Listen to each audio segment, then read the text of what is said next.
2025년 봄, 일본 사회는 전혀 예상치 못한 뉴스 하나로 들썩였습니다. 신문과 SNS를 가득 채운 문장 하나. 요즘 일본 여성들 왜 이렇게 한국에 가는 거야? 단순한 여행이 아닙니다. 짧은 유행도 아니었죠. 처음엔 호기심 같았던 이 움직임은 곧 하나의 흐름이 되고 마침내는 변화의 증거가 되어버렸습니다. 도쿄를 떠나 서울로 향한 사람들. 익숙한 것을 등지고 낯선 곳을 향한 발걸음. 그 중심에는 아무도 몰랐던 아주 작고 조용한 이유가 있었습니다. 오늘 전할 이야기는 그 수많은 헤드라인 이면에 숨어 있던 한 사람의 삶, 그리고 그 삶이 만난 단 한 사람에 관한 기록입니다. 무엇이 그녀를 움직이게 만들었을까요? 그리고 그곳에서 그녀는 진짜 자신을 만날 수 있었을까요? 이제 그 이야기를 시작합니다. 이야기를 들려드리기 전에 잠깐 좋아요와 구독 버튼 한번 눌러주세요. 작은 클릭 하나가 진심을 담은 이야기가 더 멀리 퍼지는데 큰 힘이 됩니다. 그럼 지금부터 아주 특별한 이야기를 시작해 볼게요. 2025년 봄, 일본 전역을 충격에 빠뜨린 한 뉴스가 있었습니다. 대한민국 1인당 국민소득 기준 일본 제치고 아시아 1위 달성. 처음엔 다들 믿지 않았어요. 뭔가 통계 착오겠지. 일시적인 현상이겠지. 하지만 시간이 지날수록 언론은 더 깊숙이 이 현상을 조명하기 시작했고, 곧이어 또 다른 보도가 사회를 뒤흔들었습니다. 2040대 일본 여성, 한국 이민과 국제결혼 급증. 그 기사를 처음 봤을 때 저는 솔직히 코웃음을 쳤습니다. 설마 한국 남자랑 결혼하겠다고 이민까지 간다고? 결국 돈 때문이겠지. 일본보다 경제가 나아졌으니까. 그런 생각을 하며 저 스스로도 조금 찜찜함을 느꼈던 건 사실이에요. 기자로서 진실을 마주해야 한다는 사명감보다 저도 모르게 한국에 대한 열등감 같은 감정이 작동하고 있었는지도 모릅니다. 하지만 무엇보다도 궁금했습니다. 왜 일본 여성들이 그렇게까지 해서 한국으로 가고 있는가? 저는 일본 아사히 신문의 사회부 기자 미즈노 사에코입니다. 그해 저는 자청에서 한국으로의 단독 취재를 요청했고 마침내 서울 파견이 승인되었습니다. 파견이 확정된 날 상사로부터 이렇게 말 들었어요. 사에코, 너무 감정에 휘둘리진 마. 한국, 많이 달라졌다고 해도 결국은 같은 아시아야. 그 말에 저는 고개를 끄덕였지만 속으로는 이렇게 중얼거렸죠. 같은 아시아라서 더 복잡해요. 일본과 한국은 단순히 문화로 설명할 수 없는 이질감이 있으니까요. 그렇게 도착한 김포공항. 솔직히 말해 처음엔 큰 기대를 하지 않았습니다.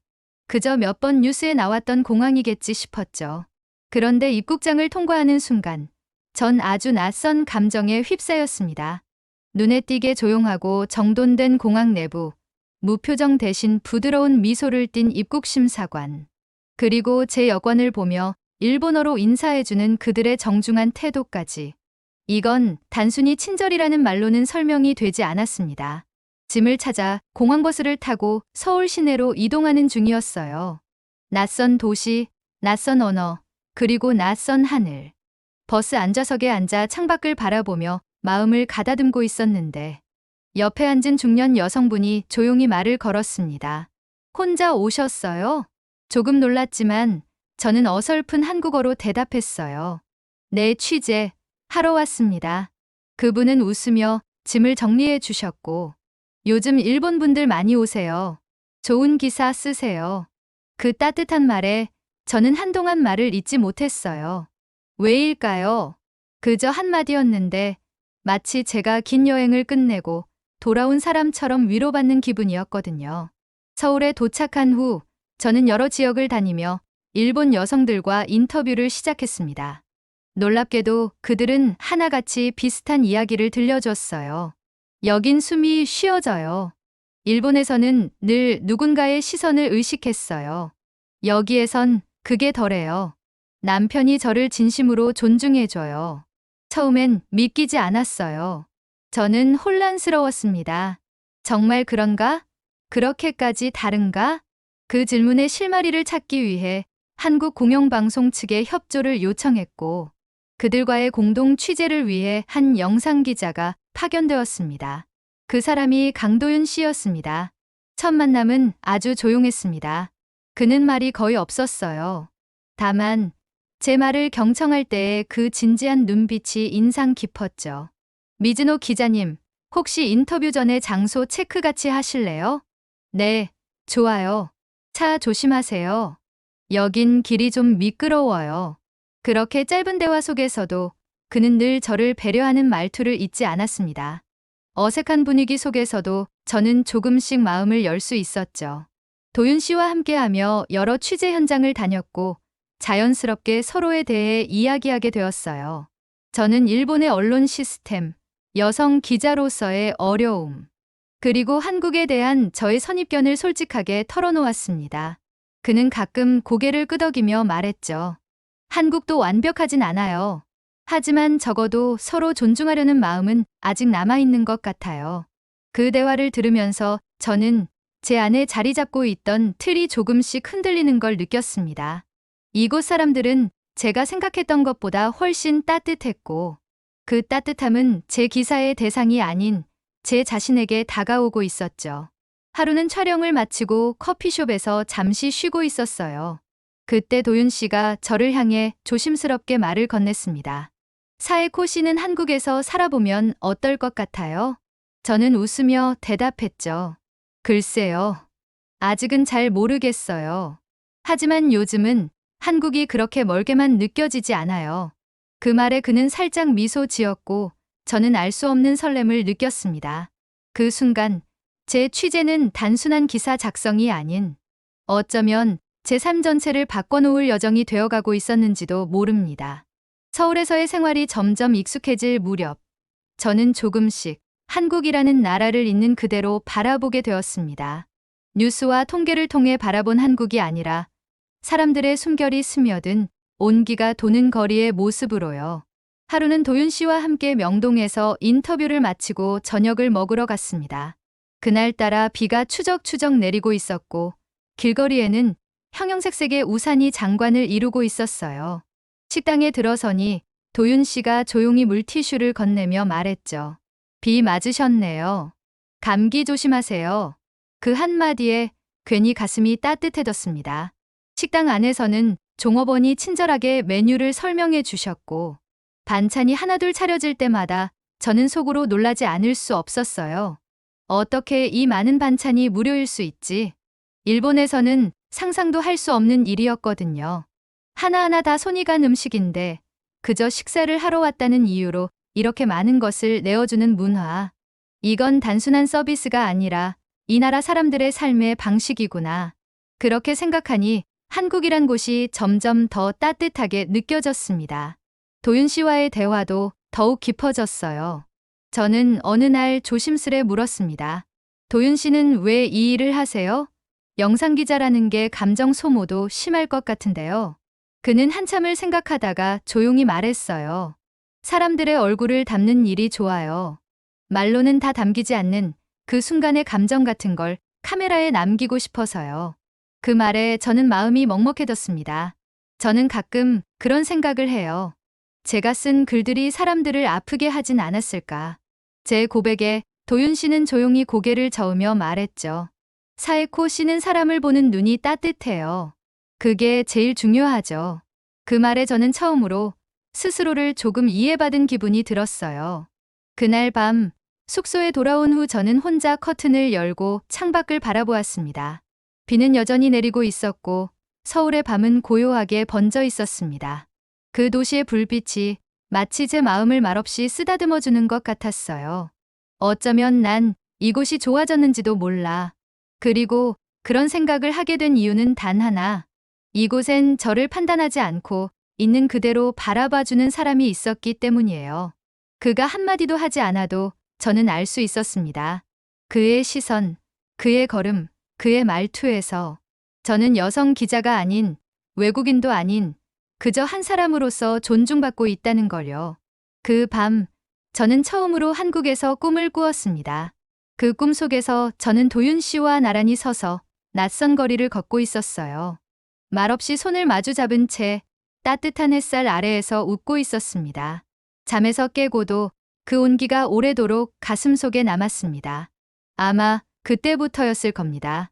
제 취재의 목적이 점점 흐려지기 시작한 건, 그리고 한국이라는 공간이 그 사람과 겹쳐 보이기 시작한 건요. 서울의 봄은 일본과는 사뭇 다릅니다.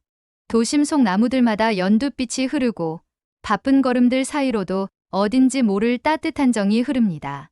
전철을 타고 이동하다 보면 노예학 좌석에 자연스럽게 자리를 양보하는 장면, 길을 건너려는 어르신에게 손을 내미는 학생들, 그런 모습이 마치 연출된 것처럼 반복되어 제 눈앞에 펼쳐졌어요. 처음엔 의심스러웠습니다. 내가 보는 것만 특별한 건 아닐까? 하지만 시간이 지날수록 그것은 이 사회에 자연스레 스며든 생활의 방식임을 알게 되었습니다. 어느 날은 마포 근처의 오래된 골목을 걷다가 길을 잃고 말았습니다. 스마트폰 내비게이션도 제대로 작동하지 않아 잠시 당황하고 있었는데 갑자기 옆에서 누군가 조용히 말을 걸어왔어요. 어디 찾으세요? 한중년의 남성이었고 저는 어색한 한국어로 이 카페 여기 근처에 있어요? 라고 물었습니다. 그는 직접 스마트폰으로 지도를 확인하고는 뜻밖의 말을 했어요. 제가 같이 가드릴게요. 여긴 골목이 좀 헷갈려서. 처음 보는 외국인에게 이 낯선 친절은 너무도 놀라웠습니다. 그와 몇 마디 나누는 동안 그는 이렇게 말했죠. 한국 사람들, 좀 서툴지만 정은 많아요. 그 말이 유난히 깊게 와닿았던 날이었습니다. 그리고 그날 밤 도윤 씨와 만나 인터뷰 정리를 하던 카페에서 저는 이 경험을 이야기했습니다. 오늘 어떤 분이 직접 안내해 주셨어요. 너무 친절해서 좀 당황했어요. 그러자 도윤 씨는 미소 지으며 말했어요. 그게 한국의 정칭이에요. 어릴 때부터 보고 배우는 거죠. 그 말에 저는 다시 한번 혼란스러웠습니다.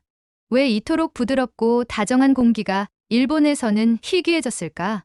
도윤 씨와 함께하는 시간이 늘어날수록 저는 그의 말투와 표정, 행동 하나하나에서 다름을 느꼈습니다. 한 번은 긴 하루 취재를 마치고 지하철을 타고 돌아오는 길이었어요. 저는 너무 지쳐 졸고 있었는데 도윤 씨가 조용히 어깨에 담요를 덮어주었습니다. 감기 걸리면 안 돼요. 그 말이 그렇게 다정하게 들릴 줄은 몰랐습니다. 또 어떤 날은 인터뷰 대상자가 갑자기 취소되는 바람에 일정이 비게 되었고 그 틈을 타 저는 도윤 씨에게 조금 더 개인적인 질문을 했습니다. 도윤 씨는 결혼 생각 없으세요? 그는 한참을 말없이 있다가 조심스럽게 대답했어요. 있죠. 근데 마음을 나눌 사람을 찾는 게 생각보다 어렵더라고요. 그냥 좋아하는 걸 넘어서 삶을 함께 이해해 줄 수 있는 사람이어야 하니까. 그 말에 저는 한참을 말없이 앉아 있었어요. 이해해주는 사람. 그건 어쩌면 제가 일본에서 가장 갈구했던 감정이었는지도 모릅니다. 도윤 씨와의 관계는 천천히 그러나 분명히 가까워졌습니다. 그의 조용한 배려는 어느새 제 일상에 스며들었고 저는 어느 순간부터 그 사람이 있는 한국이라는 나라를 점점 나의 공간처럼 느끼기 시작했죠. 한 번은 둘이 함께 한강 근처를 걷고 있었습니다. 해질 무렵 붉게 물든 하늘 아래에서 사람들이 돗자리를 깔고 음식을 나눠 먹는 모습을 보며 저는 이런 말을 꺼냈습니다. 이런 풍경 너무 부러워요. 일본에선 보기 힘든 모습이에요. 그러자 도윤 씨가 말했어요. 여긴 속도보다 관계를 중요하게 여기는 문화가 아직 남아 있어요. 그래서 느긋한 시간이 가능한 것 같아요. 그 말을 들으며 저는 점점 깨달아갔습니다. 한국이라는 나라가 사람들에게 선택받는 이유는 경제나 유행, 표면적인 것들이 아니라 이 다른 삶의 방식 때문이라는 것을요. 저는 어느새 매일 도윤 씨와 함께 있는 시간을 기다리게 되었고 그의 말 한마디, 눈빛 하나에 마음이 흔들리기 시작했습니다. 내가 이곳에 계속 있고 싶은 이유는 한국이 좋아서일까? 아니면 그 사람이 있어서일까? 그 질문은 매일 밤 저를 괴롭혔지만 그럼에도 불구하고 확실했던 건 하나였습니다. 저는 이제 일본에서의 삶이 이전처럼 단단하게 느껴지지 않는다는 사실. 도윤 씨는 어느 날 제게 아주 조심스럽게 말했어요. 사에코 씨, 한국 취재 끝나면 돌아가시겠죠? 그 말에 저는 잠시 말을 잇지 못했습니다. 하지만 결국 솔직하게 답했죠. 네, 가야죠. 하지만 그게 마냥 반갑지만은 않아요. 그 말을 한 제 자신이 너무도 놀라웠습니다. 저는 어느덧 한국이라는 나라에 그 사람을 중심으로 마음을 주고 있었던 겁니다. 서울 생활이 2달째에 접어들 무렵, 저는 더 이상 취재라는 명분으로 제 감정을 숨기기 어려워졌습니다. 처음엔 그저 이 사회를 바라보는 관찰자였지만, 어느새 저는 그 사회의 일원이 되고 싶다는 생각을 하게 되었거든요. 그 중심엔 언제나 강도윤 씨가 있었습니다. 어느 토요일 오후, 도윤 씨가 갑자기 전화를 걸었습니다. 오늘 시간 있으세요? 소개하고 싶은 데가 있어서요. 그날은 원래 혼자 원고를 정리하려 했지만 그의 제안에 거절이라는 단어는 떠오르지 않았습니다. 네, 좋아요. 어디로 가면 될까요? 그가 데려간 곳은 서울 외곽의 조용한 책방이었습니다. 겉보기엔 평범한 가정집 같은 외관이었는데 안으로 들어가니 빽빽한 책들 사이로 나무 향과 조용한 음악이 가득했죠. 이곳, 제가 가장 좋아하는 공간이에요. 복잡한 생각들 다 내려놓고 싶을 때 여기서 마음을 정리해요. 책방 한켠에 앉아 따뜻한 차를 마시며 도윤 씨는 조심스럽게 제게 물었습니다. 사에코 씨는 일본에 돌아가면 뭐가 가장 그리울 것 같아요? 저는 머뭇거리다가 솔직하게 답했어요. 그냥 이런 시간. 아무 설명 없이도 편안한 이 공기요. 그리고 잠시 후 조용히 덧붙였죠. 그리고 당신이요. 그 말이 나온 순간 우리 사이의 공기가 달라졌습니다. 도윤 씨는 놀란 듯 저를 바라봤고 저는 고개를 숙인 채 숨을 참았어요. 그의 대답이 두려우면서도 듣고 싶었습니다. 그런데 그는 말없이 제 앞에 놓인 찻잔을 천천히 돌려놓으며 말했습니다. 저도요. 당신이 여기 있어줘서 요즘은 하루하루가 조금씩 따뜻해졌어요. 그 말은 제 마음의 어떤 문을 완전히 열어버렸습니다. 이 사람은 단지 친절한 동료가 아니었습니다. 그는 제가 일본에서는 단 한 번도 만나보지 못했던 감정을 공유하고 마음을 나누며 나를 여성이 아닌 사람으로 바라보는 존재였어요. 그 이후로 우리는 점점 더 자주 만나게 되었고 때론 말없이 산책을 하기도 했습니다. 어느 비 오는 날엔 남산 근처의 작은 찻집에서 우산을 나누어 쓴 채 도란도란 이야기를 나누었죠. 그날 저는 도윤 씨에게 물었습니다. 한국에서 여성으로 사는 건 어때요? 불편하진 않으세요? 그는 잠시 생각하더니 말했습니다. 여전히 고쳐야 할 것도 많지만 적어도 저는 여자든 남자든 사람 하나하나의 마음이 소중하다고 배워왔어요. 그 말은 제가 기자로서 듣는 수많은 인터뷰 중 단연 가장 진실된 문장이었습니다. 한국이라는 사회를 단편적인 지표로만 보던 제 시야가 그 말 한 줄로 인해 깊어졌어요. 그리고 그 사회 속에서 누군가의 삶을 진심으로 이해하고자 하는 이 사람과 함께 있다는 사실이 저를 조금씩 바꿔놓기 시작했습니다. 도윤 씨와의 마지막 일정은 경주 출장이었습니다. 인터뷰를 마치고 돌아오는 KTX 안에서 그는 조용히 제게 물었습니다. 일본 돌아가시면 후회하지 않을 자신 있어요? 그 물음에 저는 더는 회피할 수 없었습니다. 없어요. 돌아가야 하는 건 맞지만 제 마음은 여기에 두고 가는 것 같아요. 당신 곁에 있고 싶어요. 이유 없이 그냥 그렇습니다. 그날 밤 호텔 방에서 혼자 앉아 창밖을 바라보며 저는 스스로에게 다짐했습니다. 이 감정이 단순한 취재의 부산물이 아니라면 그를 그리고 이 한국이라는 나라를 진심으로 마주해야겠다고. 한국에서의 취재가 마무리되던 마지막 날, 저는 도윤 씨와 함께 공항버스 정류장까지 걸었습니다. 그의 손에는 작은 종이봉투가 들려 있었고 저는 눈길조차 제대로 마주하지 못한 채 걸음을 옮기고 있었어요. 한국, 자주 오세요. 그의 마지막 인사는 너무도 평범했지만 그 안에는 말하지 못한 수많은 감정들이 담겨 있었죠. 비행기에 오르며 저는 창밖을 오래 바라봤습니다. 서울의 하늘은 그날따라 유난히 맑았고 떠나는 사람에게 마지막 인사를 건네는 듯한 기분이 들었어요. 그리고 마음 한편에서는 묘한 공허함이 서서히 피어올랐습니다. 일본으로 돌아온 뒤 저는 곧바로 한국에서 다시 태어난 여성들이라는 제목의 다큐멘터리를 제작하기 시작했습니다. 제가 직접 인터뷰한 일본 여성들의 목소리, 한국에서 경험한 따뜻한 순간들, 그리고 도윤 씨와의 이야기까지 이 모든 것을 솔직하게 담아냈습니다. 그 과정은 쉽지 않았습니다. 이건 기사라기보단 수기 아닙니까? 한국을 지나치게 이상적으로 묘사한 것 같은데요. 데스크는 초안을 보고 연신 고개를 저었고 결국 보도부 회의에서 제 기획안은 편향적이라는 이유로 방송 중단 결정이 내려졌습니다. 그날 저는 무거운 발걸음으로 편집국을 나섰습니다.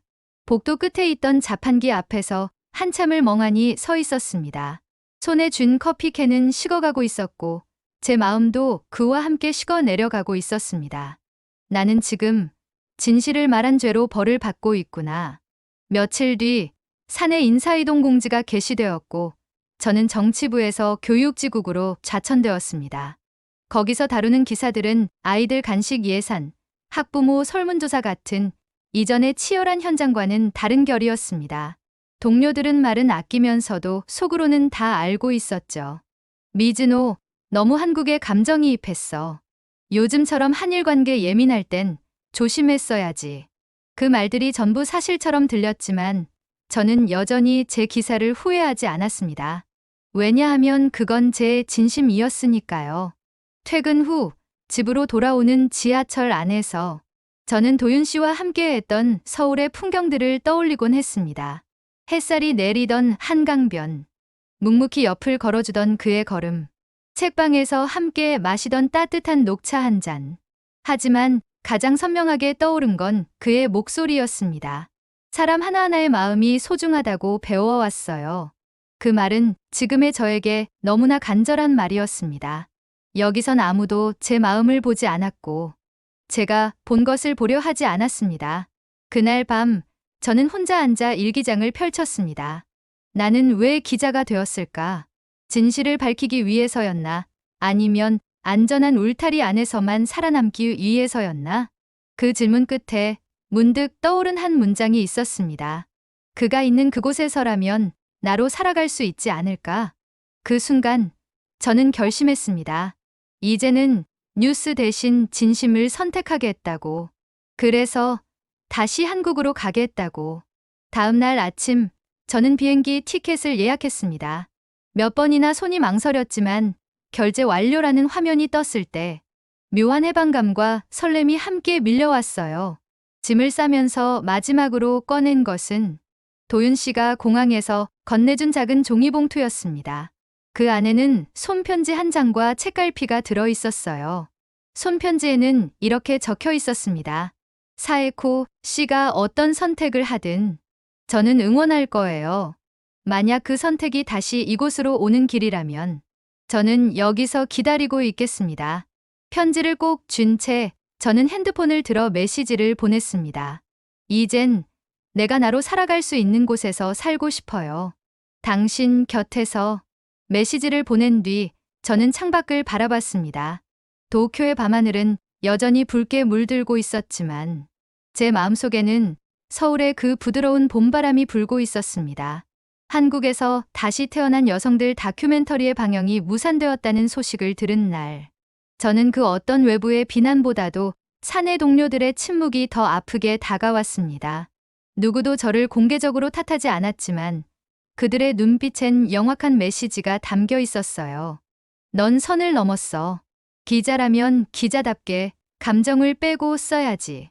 어차피 한국 좋아하는 사람들끼리 잘난 척한 거잖아. 진짜 현실은 몰라서 그래. 복도에서 들린 누군가의 뒷말이 마치 화살처럼 심장을 찔렀습니다. 저는 정수기 옆에서 그 말을 들으며 숨을 죽였고 다시 자리에 돌아와선 아무 일도 없었던 듯 원고를 다듬었습니다. 저녁이 되자 어머니에게 전화가 걸려왔습니다. 사에코 뉴스에 내 이름 나왔더라. 한국 찬양했다면서 무슨 일 있었던 거니? 그 말투에는 걱정보다는 당혹감이 더 묻어 있었어요. 나는 내가 무사히 살아가는 것만 바란단다. 괜히 사람들 눈에 띄는 일 하지 말고 조용히 지내렴. 그날 밤, 방 안 조명 아래서 저는 거울을 오랫동안 바라봤습니다. 그곳엔 기자도 딸도 아닌 어딘가에 끼지 못하고 부유하는 저의 모습이 보였습니다. 한때는 진실을 밝히는 사람이 되고 싶었어요. 하지만 지금의 저는 누군가의 진실을 전한 죄로 외면당하고 있었습니다. 그리고 그 순간 깨달았습니다. 여긴 나를 환영하지 않아요. 모든 걸 내려놓고 싶었던 어느 날, 저는 도윤 씨의 메시지를 다시 꺼내 읽었습니다. 당신이 어떤 선택을 하든 저는 응원할 겁니다.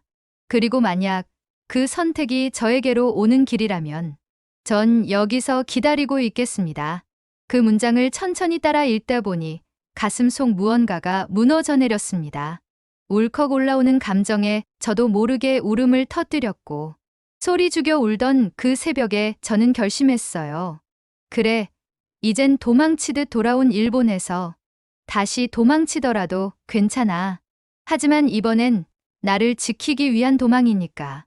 다음 날 조용히 사직서를 써서 상사 책상 위에 올려두었습니다. 그는 한참을 보더니 말했어요. 실망했다.